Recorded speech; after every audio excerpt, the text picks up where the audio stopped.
Mike Papantonio on the line with us. He is the attorney and host of Ring of Fire Radio, ringofireradio.com as the website. Hey, Pap, welcome back. How are you, Tom? Just great. How are you? Good, thank you. Good. Boy, a lot going on. The president just gave a barn burner of a speech. There were some really good pieces to it, but it was a speech. I don't see a legislative proposal attached to it. Do you want to share your thoughts on? Did you catch the speech? I just have reviewed it. I was doing a show while it was going on, but you know what I've reviewed is this. There's really no surprises here. Obama's a great speaker, but we always ask ourselves what happens after the speech. What I like to do is I like to analyze the validity of what somebody says according to its parts. And let's just take one part, for example.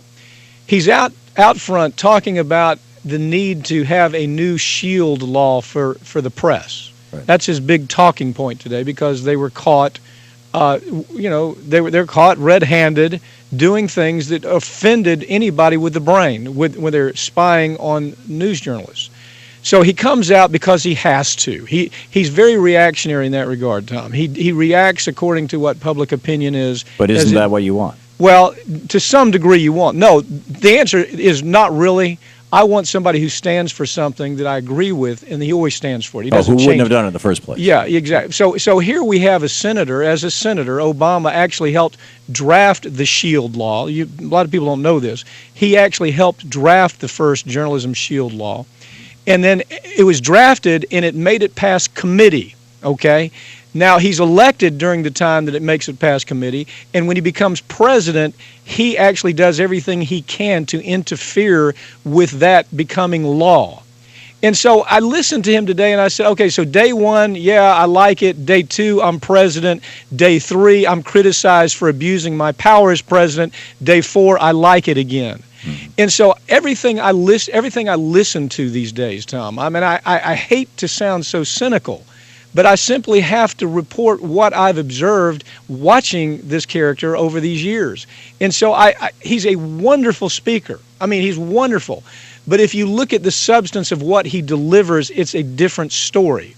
I mean, just, I could go on forever, but that's one example of that speech, and I'm going to digest it more. I'm going to look at it further. But the first thing is, what does the trend look like with Obama? Is there anything in the speech that he delivered today that is consistent with that trend? Well, there was a whole series of left-handed swipes at George W. Bush. He said, we went after al-Qaeda in Afghanistan, then we took our eye off the ball and went into Iraq, and that cost us standing in the world. It cost us blood and treasure. Et cetera, et cetera.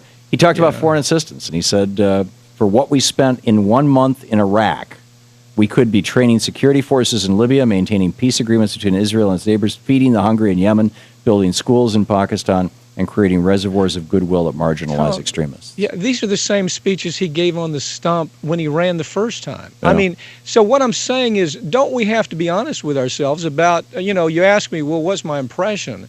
And my impression is based on my following his history and understanding his history, I think, very well. And then saying, well, let me analyze, does what he's saying, does it match with what he's doing?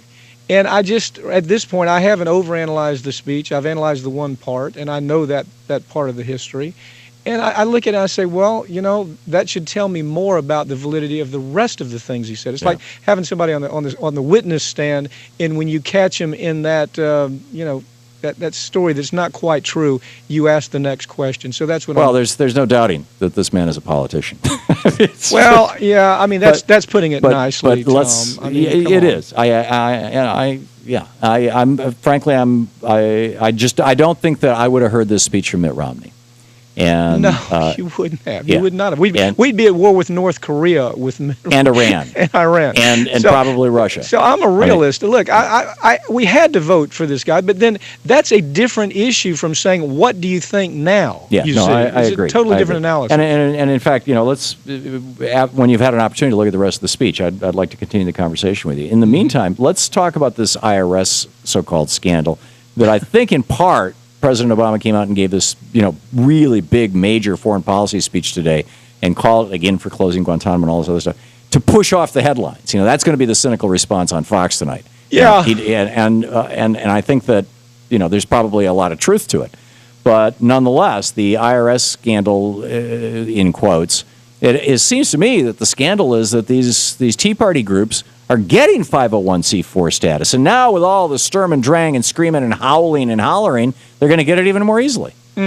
Well, to me, you didn't have to have a press conference to take the attention away from the scandal. What you had to do is you had to come out and you had to say the IRS was doing exactly what we've asked them to do, and that is to protect taxpayers' money.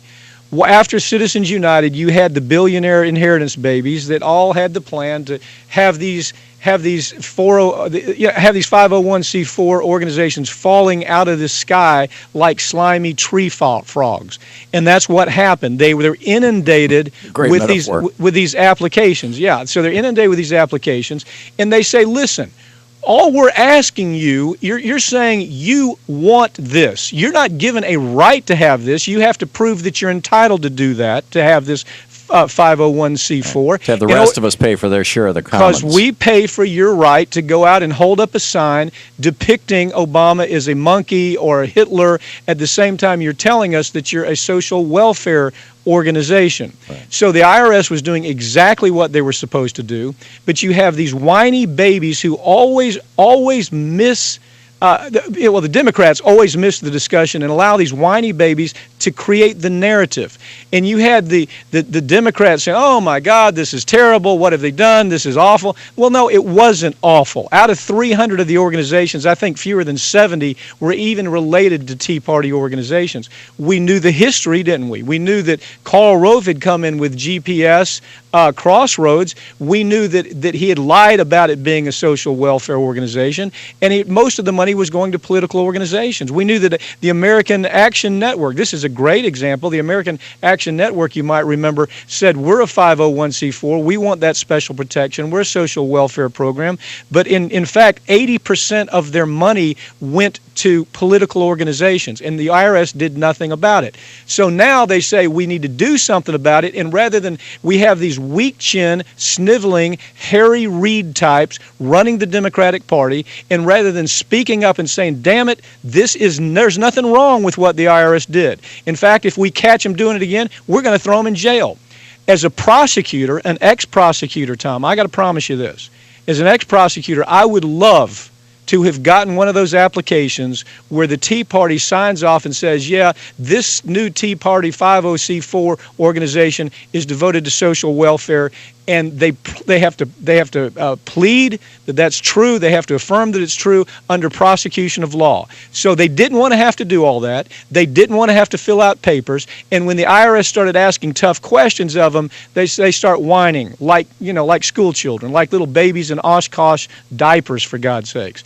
And the Democrats, rather than addressing that and fighting back, they cave in. It's just the nature of the Democrat. It all flows from the top, and right now the top is Harry Reid. Now, this was not the nature of the Democratic Party in the 40s and in the 30s. Not at all. And so how do we get that Democratic Party back? Well, you just got to have more Widens out there. You've got to have more people that'll jump in and defend themselves rather than trying to react. You need to have some Ted Kennedys who, on an issue like this, would have gone in front of a camera and said, you know what, the IRS was doing exactly what they were supposed to do, and defended the IRS rather than caving in. Yeah, there you go. Mike Papantonio, ringofireradio.com, the website, the host of Ring of Fire and an attorney. Pap, thanks so much for being with us today. Thank you, Tom. It's always good talking with you, getting your perspective. We'll be back at 15 minutes past the hours to come.